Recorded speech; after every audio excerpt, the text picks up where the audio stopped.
Hello friends नमस्कार मु अंकिता आपण मान स्वागत करुच्ची यूकेटीवी ओडिया चैनल को। फ्रेंड्स आज वीडियो आरंभ करने पूर्व जदि आपण मैंने आम चैनल को सब्सक्राइब करना तेज आज ही सब्सक्राइब करूँ आ पाखरे आसुवा बेल आइकन को प्रेस कर दिंतु।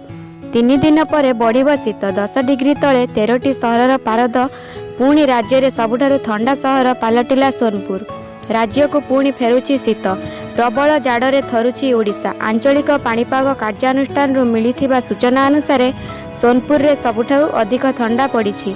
सोनपुर सर्वनिम्न तापमात्रा रही 4.8 डिग्री तेबे 10 डिग्री तले रही 13टी सहर पारद। फुलबाणी रे तापमात्रा 5 डिग्री रही बेले अनुगुल रे तापमात्रा रही 9 डिग्री।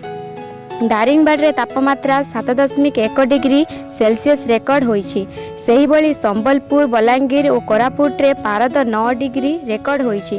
भवानीपाटना 9.3 सुंदरगढ़ रे 9.5 डिग्री सेल रेकर्ड होइथिबा बेले कटक रे 10.2 राजधानी भुवनेश्वर रे तापमात्रा 11.3 डिग्री रेकर्ड होईछि।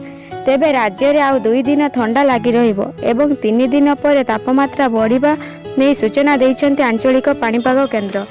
सेपटे राज्य रे असह्य जाड़ भितर अनुभूत हेउछि प्रबल ठंडा।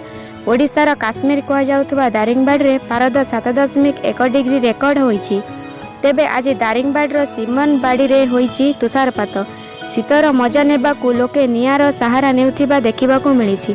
फ्रेंड्स এই ভিডিওটি যদি आपण मानक भल लगी थाए तेबे এই ভিডিও को गोटे लाइक निहाती करंतु। आजिर ভিডিওটি एतिकी पुणी देखाबो नेक्स्ट वीडियो रे। सेति पर्यंत विदाय दियंतु। नमस्कार, जय जगन्नाथ, वंदे मातरम।